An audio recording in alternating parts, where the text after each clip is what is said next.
The easiest way to do it is actually at the design stage. And we hear this constantly, right? It's like, why are we retrofitting products that were never built to be sustainable? And why aren't we focusing on our R&D and building for the future? Hi, everyone. Welcome to the Sustainable Supply Chain Podcast. My name is Tom Raftery, and with me on the show today, I have my special guest, Paul. Paul, welcome to the podcast. Would you like to introduce yourself? Thanks, Tom. Sure. So my name is Paul Byrnes, and I'm the CEO of Mavarick AI. Prior to Maverick, I worked in a number of data science positions in the Apple supply chain and in the IBM supply chain. I have a PhD in statistical machine learning, so I have a very data focused background. I am a second generation manufacturer, so my family is involved in the manufacturing and production of orthopaedic implants. So manufacturing has always circled around me throughout my career. And Maverick is the best of both worlds, essentially. It brings together deep manufacturing experience and cutting edge technology to help manufacturers solve very difficult tasks. And tell me, Paul, about Maverick. What's the origin story? What made you sit up one day and say, I know, I'll start Maverick? Yeah, so Maverick in its very simplest way, Tom, it's an AI and data company. And our goal specifically is to help manufacturers make better decisions in their supply chain with data. Given my links to manufacturing through two generations now, I've always been aware of the problems within the manufacturing space, but in many ways, I was too busy solving issues in other areas of industries.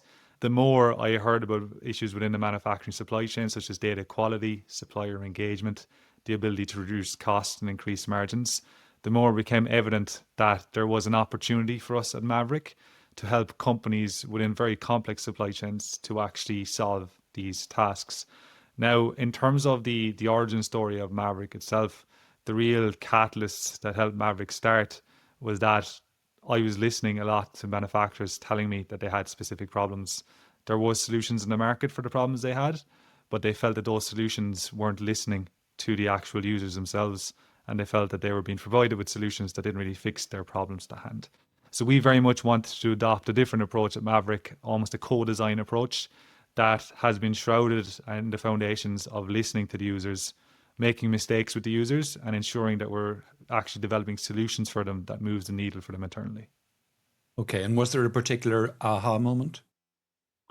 The particular aha moment actually came by accident. We started off initially looking very much at how could we help manufacturers make more with less.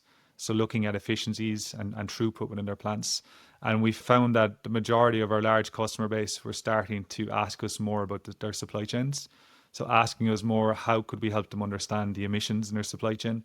How could we help them understand, educate their supply base? And how could we help them understand how they could reduce costs in their supply base?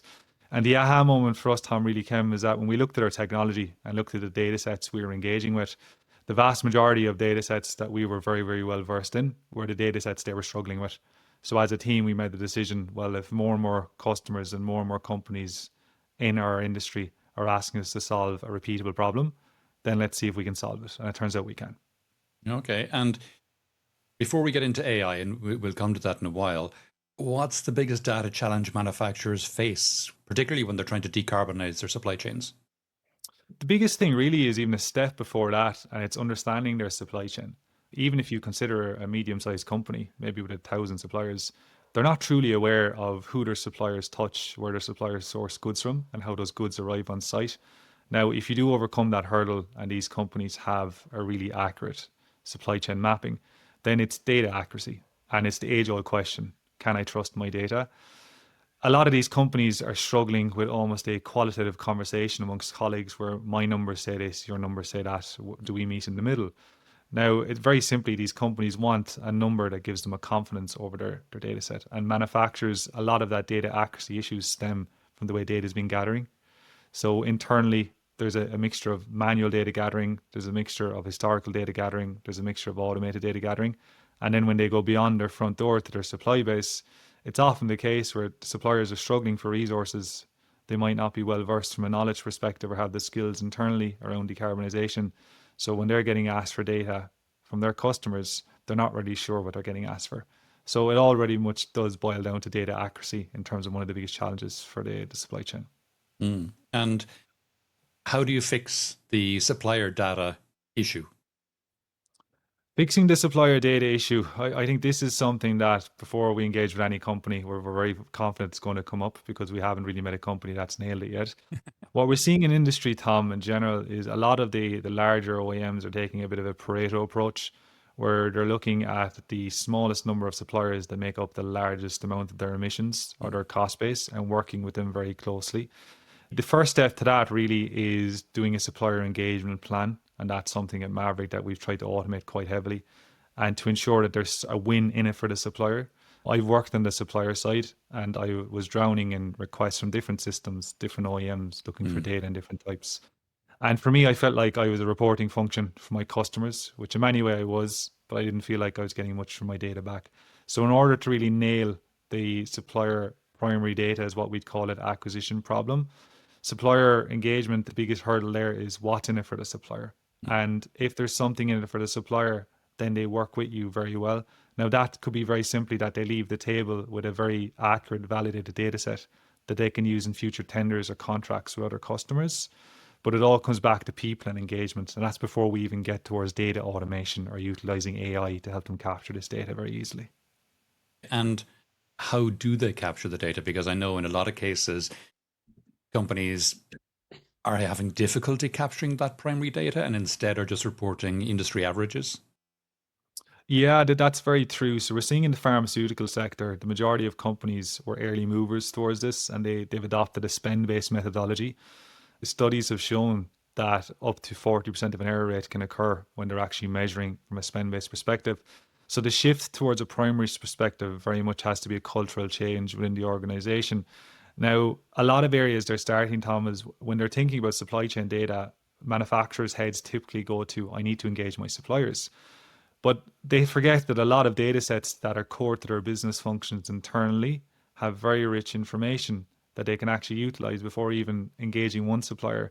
So data sets such as the bill of materials, the BOM, that's an area that we focus on very early with manufacturers and showing them that if they can get their part mappings correct, if they can increase their supplier accuracy, if they can ensure that weights of materials on invoices are accurate, then they're actually going to make a lot of inroads when it comes to fixing the primary data challenge internally. When it comes to fixing it externally, we've made a lot of mistakes with companies, and companies made a lot of mistakes trying to address this. Where we've landed on, Tom, and this has actually been a very iterative process working with manufacturers closely with their suppliers, is how can we ask suppliers for data that they already have?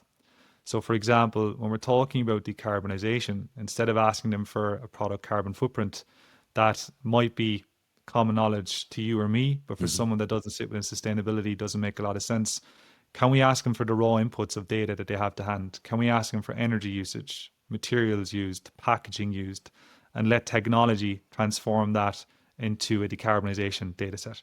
And that's something that's working really well for us at the moment. But again, it does come back to what we were discussed prior.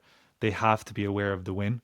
And if the supplier is aware of the win, then the primary data challenge gets a bit more simpler, but it's still a big challenge for them to solve. Yeah, because I can imagine a lot of suppliers are thinking this is my proprietary data. You know, why should I waste my time and give up my proprietary data to you? Exactly, that's it. And some OEMs have suggested to us in the past, look, can we integrate with supplier systems? Now, if you mention can we integrate with your system to the supplier, straight away, as rightly so, their guard goes up Yeah. because potentially you've visibility into their margins and you've visibility into their IP. And it's a very uncomfortable conversation to Yeah. have. The only way that OEMs are trying to incentivize at the moment is from a contract perspective. They're trying to bake it into contracts. Mm. But the conversation that's coming back, even in the automotive sector, we hear it every week with the tier ones and the OEMs, is am I going to be paid for this? And the OEMs are actually putting down to the euro and cent, how much is this data request going to cost me? So that there is a hurdle to come there. It doesn't make financial sense for the suppliers to actually go to the effort of putting resources against it. But this is where technology can come in, and this is where it can help ease the burden so that everyone wins when they leave the table. And obviously, AI is often pitched as the magic bullet, but where does it genuinely move the needle on things like scope 3 emissions? Yeah, prior to really engaging with sustainability teams within the OEMs, a lot of, let's say, sustainability professionals were coming to us talking about forecasting. But when we really dug into it, being able to forecast your scope 3 emissions aside from your annual report didn't really make a lot of sense and didn't have a lot of impact. So there was three main areas that we're finding are really having an impact and driving value. And the first is what we mentioned around data accuracy. How can we provide them with a quantifiable method to have confidence in their data? Now, we're utilizing a lot of supervised machine learning and unsupervised machine learning to fill data gaps. If there's a lot of missing data, can we actually infer what that data value should be from existing data sets and systems? On top of that, what we do is we try and identify as early as possible what's a contaminated data point, so the technology can automatically group bad data points together and inform the user why they've been categorized as contaminated, what should be done about it, and how can be avoided. So if you manage to fix the data accuracy layer, then you start looking at the supplier side. So we mentioned what's in it for the supplier. One of the biggest things that we've been doing with suppliers and that AI can do is actually personalized training aids, which is something that we did not have at the forefront of our mind to start with, but really helping non-sustainability literate personnel in the supplier resources to understand what they can do to ensure that they can fulfill their sustainability data requests and fulfill the requests that's actually coming from the customer themselves. And the last area around AI, Tom, that we're probably seeing the biggest impact is if they can get over the data accuracy hurdle and if they can get over the hurdle of getting good data from suppliers, it's what we call is identifying decarbonisation levers. A lot of these sustainability and procurement teams that are working on decarbonisation, very intelligent people, but they're time poor. They're spending a lot of time analysing data, spending a lot of time gathering data.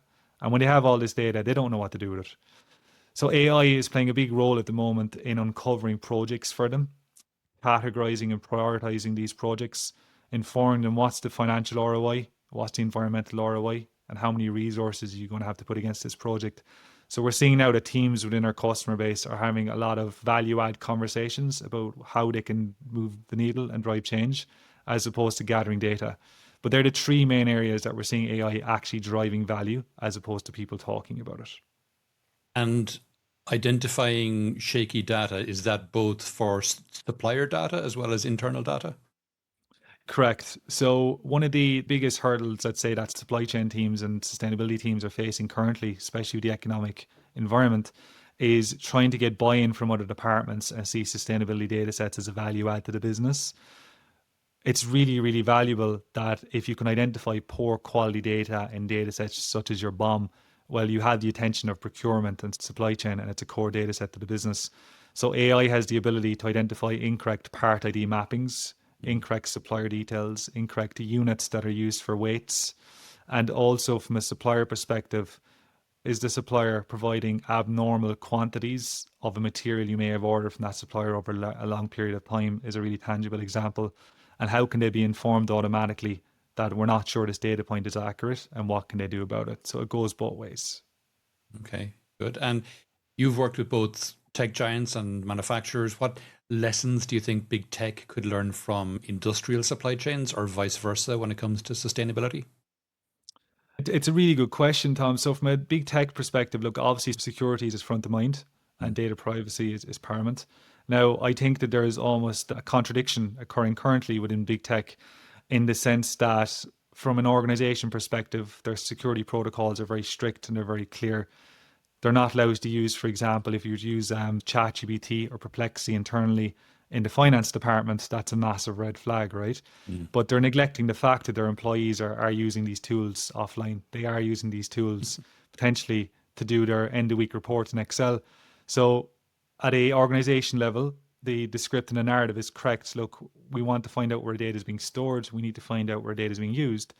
But they're actually most vulnerable from our point of view from the people that are using these tools, which isn't a negative thing, but they almost have to realize that. And I think the smaller companies have realized it and they have embraced it and they do have policies in place around it. But the larger tech giants, although they're pushing the boundaries of innovation, they're a bit slower to move. So I think in the next 12 months, there'll be a big shift here because their data is going into these models, whether they realize it or not. And how do you make the case internally, especially to finance or operations, that Scope 3 data isn't just compliance admin, that it's strategic, as you mentioned how important it is? Yeah, look, cost savings is front of mind, and that's something we take very serious at Maverick. We need to bridge profitability with sustainability to get the attention of the financial colleagues. For example, the financial ROI of the project has to be very clear. And we're working very hard with sustainability teams to help them build a business case for their Scope 3 technologies. One of the way that we're seeing that's very successful is that if they can bring value to a number of different business functions.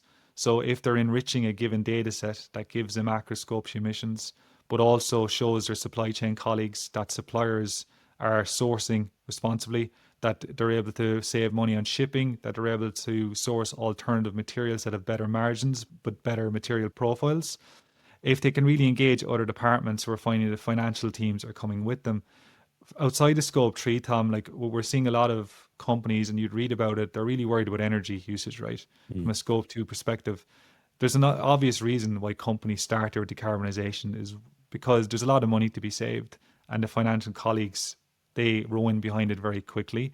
But we find from a Scope 3 perspective that if teams can get an early win on the board from a project perspective, and typically it is with engaging their colleagues and bringing value and making their lives easier, then financial departments, supply chain departments, procurement departments, sustainability becomes a central fabric of their day to day because they see it as a cost saving exercise, and this sustainability team can save emissions as a result. Do you have any real world examples of companies that used AI and data right or actually made a dent in their supply chain emissions? Yeah, so one of our medical device customers, they provide orthopaedic implants in the north of France into the hip industry. Now, by utilizing AI in their supply chain, they were able to increase supplier engagement by 26%. How they did that, Tom, very simply was just making the suppliers what's in it for them. And it's something that I constantly repeat with them, but they realized that their suppliers were selling into, on average, 8 to 10 different manufacturers with a similar profile to our customer. So our customer turned around and said to their suppliers, look, if you work with us, you're going to have a data set that you're going to be able to use in tenders and contracts going forward. So there's a big win in it for you. Now, dealing in such a highly regulated sector, obviously the weighting that's attributed to such data points in tenders is very large. So Mm-hmm. that in itself was a big enough business case for their suppliers to get in check and to work with them.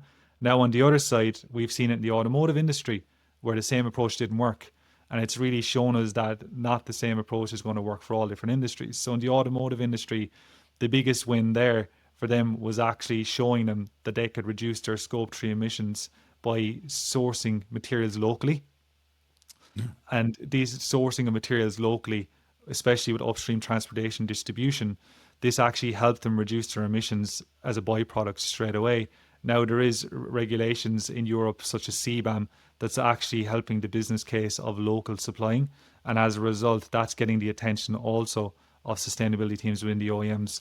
But the biggest learning or the biggest takeaway that we say to companies is the sector regulations dictates what you are and aren't able to do. An automotive company may be able to look at alternative materials in the next 2 years, but their counterparts in the pharmaceutical sector, they're not going to have the same options. So their decarbonisation ability or roadmap is going to look very, very different because regulation is impacting it. For people listening, Paul, who might not be familiar with CBAM, it's the Carbon Border Adjustment Mechanism. Can you just give us a couple of quick words about that to explain to listeners what it is and why it's impactful? Yeah, so CBAM essentially can be viewed as a type of tariff. And it's a tariff that is taxing goods such as steel and raw materials that are being brought into the European Union from other regions. Essentially, it's trying to create a level playing field somewhat for suppliers into different industries in Europe that if their counterparts in other industries are producing materials that cost less but could be more harmful to the environment, that there's an adjustment mechanism placed on top of it to ensure that locally based suppliers have a, I wouldn't call it a fighting chance, Mhm. but they have a better business case when it comes to providing goods into their customer base. And we're seeing actually as a regulation, Tom, that's probably the most common one that's been discussed, especially in hard to abate industries. If then you had to build, I don't know, a supply chain sustainability starter pack for a mid-sized manufacturer, what would be in it?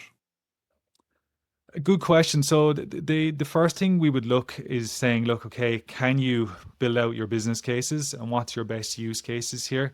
So when it comes to supply chain, let's say sustainability, obviously within scope 3 you have 15 categories of that you can serve. Mm. And we typically say pick the top 2 to 3 categories that make up the vast majority of your emissions.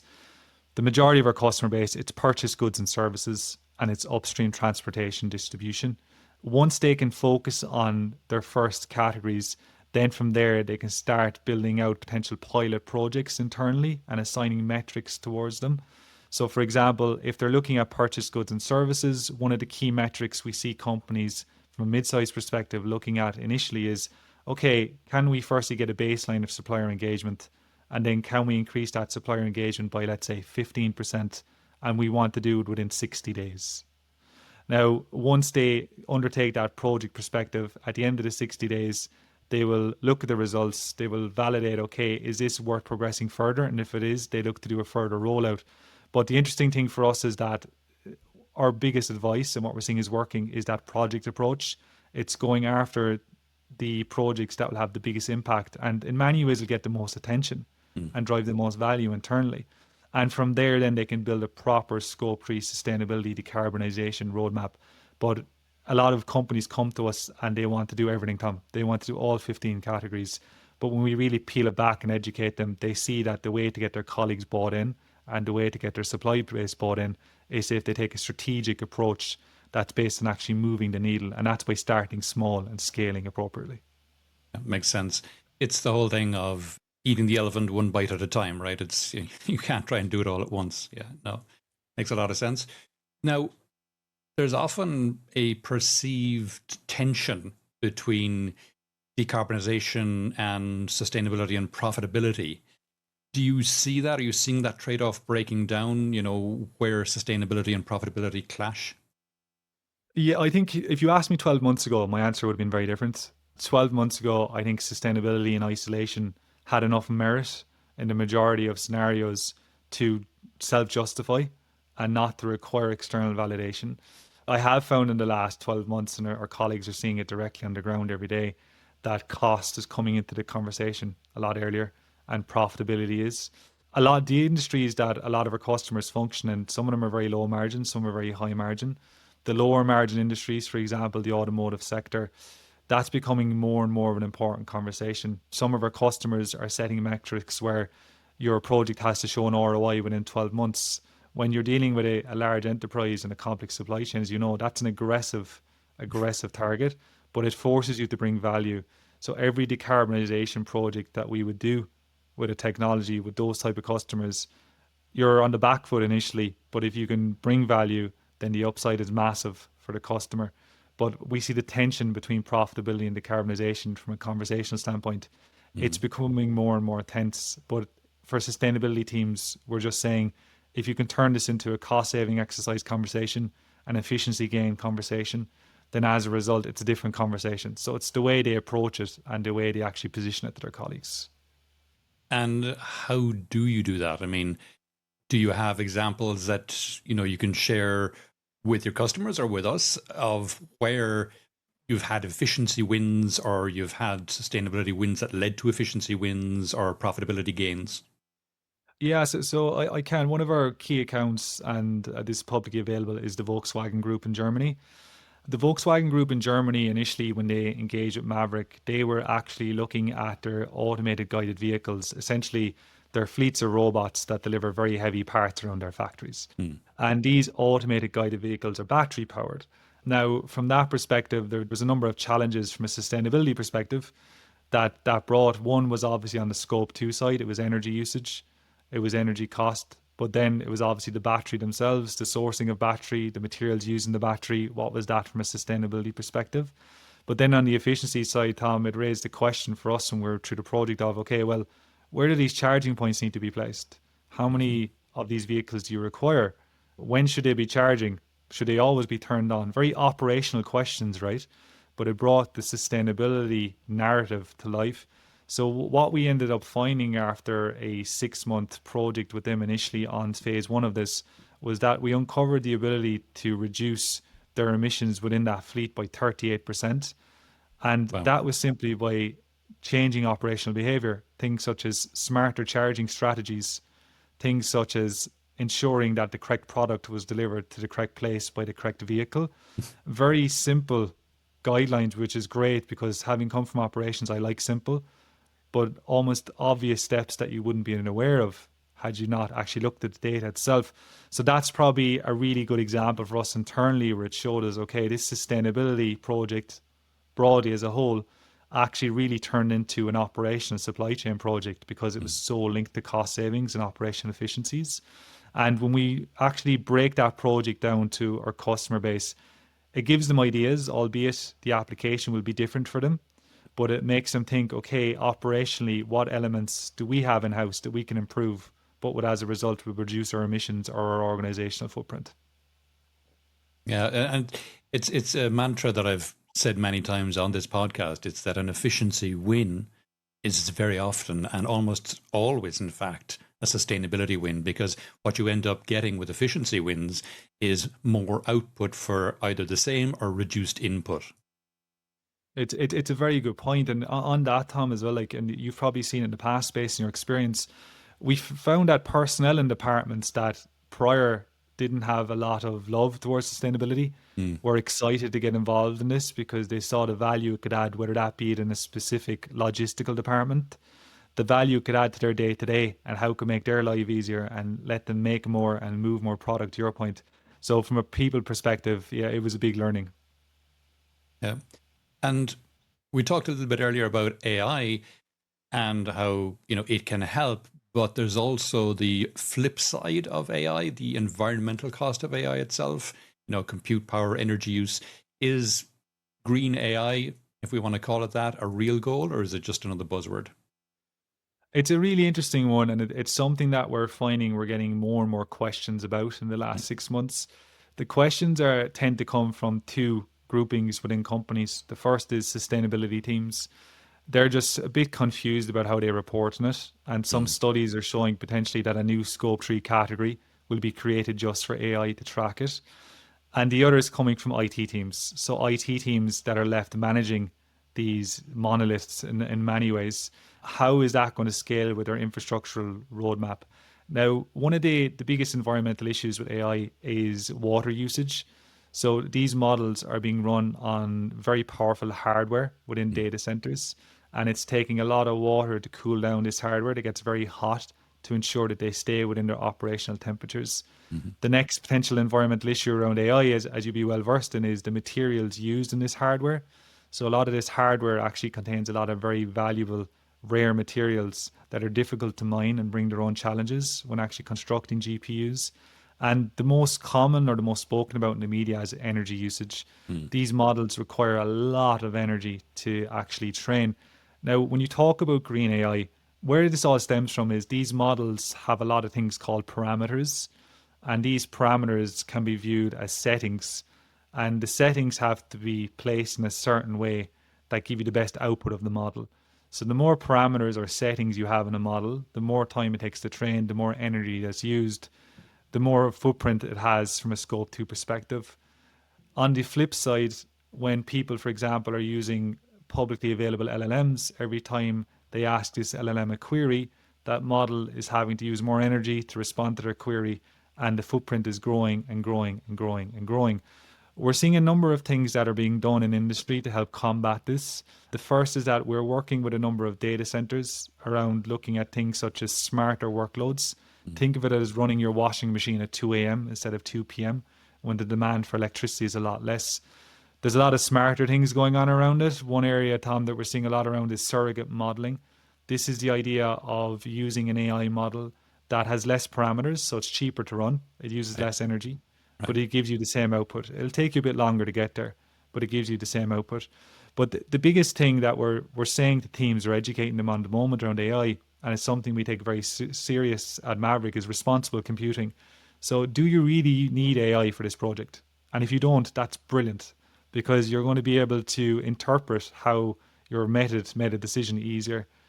Are you using a small model? So when I say small, are you using a model that's fit for purpose? Do you need to use a model with billions of parameters? Probably not. And the third thing to look at is, where is this model being run?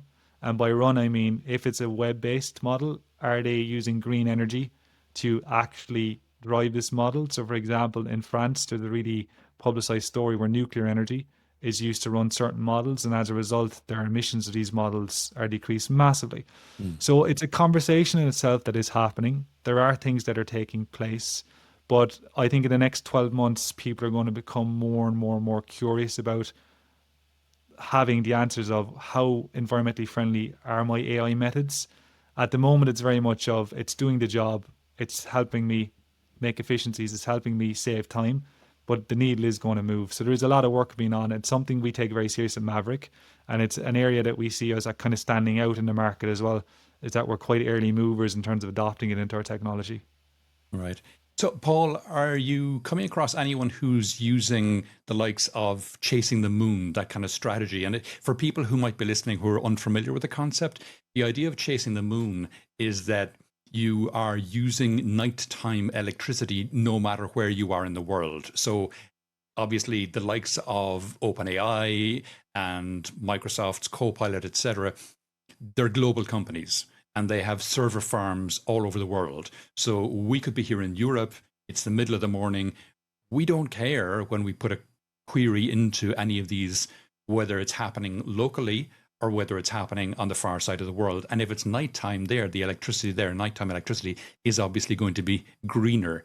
So is that a concept that you're seeing any of the manufacturers or any of the people you're dealing with using? No, no, Tom, I haven't seen anyone speak about that, but it definitely sounds very future thinking.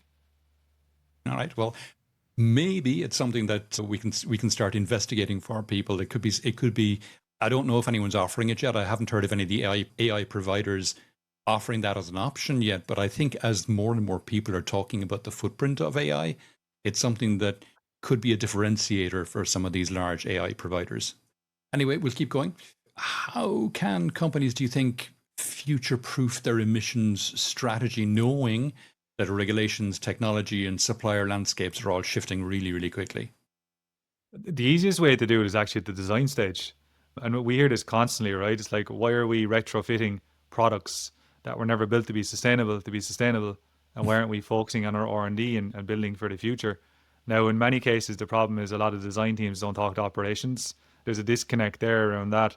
That's what I would say, Tom, is that like in reality, people are going to have to look at their existing processes. Now, when you talk about existing regulations, if I bring it back to the likes of the pharmaceutical or medical devices, if you want to, for example, look at a spinal screw and you want to reduce the product carbon footprint of that screw, and you look at your internal processes and involves, okay, changing machining approaches, looking at different materials, looking at the way it's packaged and cleaned, well, straight away, there's big issues around revalidating processes that take a very, very long time and almost upsetting the industry norm. So, if you're looking at implementation changes like that to drive decarbonization, you have a massive uphill battle, and it's very, very unlikely that you'll actually be able to drive change that way. So that's why we always are telling companies, okay, look, you need a long-term decarbonization roadmap. What does that 10-year goal look like where you can work with, let's say, regulators to ensure that you can make more sustainable products? But in parallel to that, you need your short term. And that's why it comes a lot of the time to optimizing the way that goods arrive on site, to optimizing the way you're using energy, to look at renewables you're using on site, to work with suppliers to look at how they're sourcing goods and what you can actually change. But the design stage, as I said, is key at the start. We are seeing companies in the plastic sector, primarily in the UK and North America, that are really investing heavily to design more sustainable products because they're getting bombarded with Mm. requests from the customer base because in many ways they've been deemed the dirty industry, whether fairly or unfairly. And as a result, it's forcing them to change. But I think a lot of good is going to come from them in the next 24 months. And looking out 5 years, what does good look like in sustainable supply chain data and emissions tracking? What we'd be doing differently? I think primary data will become table stakes. If I'm being honest, primary data will become table stakes. And good will very much look like those that are taking action, those that are actually being very transparent with their customer base and providing proof that they're not only talking about change, but that they're making change. Mm. At the moment, in many ways, a lot of larger entities, especially their sustainability reporting, in many ways can be viewed as somewhat of a marketing exercise. But those that are showing tangible examples of how they're reducing emissions, whether that's through greener materials, whether it is that's through greener methods of transport, whether that's through looking at the use of sold goods, especially in the automotive sector. If we look at the exhaust emissions themselves, how they're going to address that, there's massive potential there.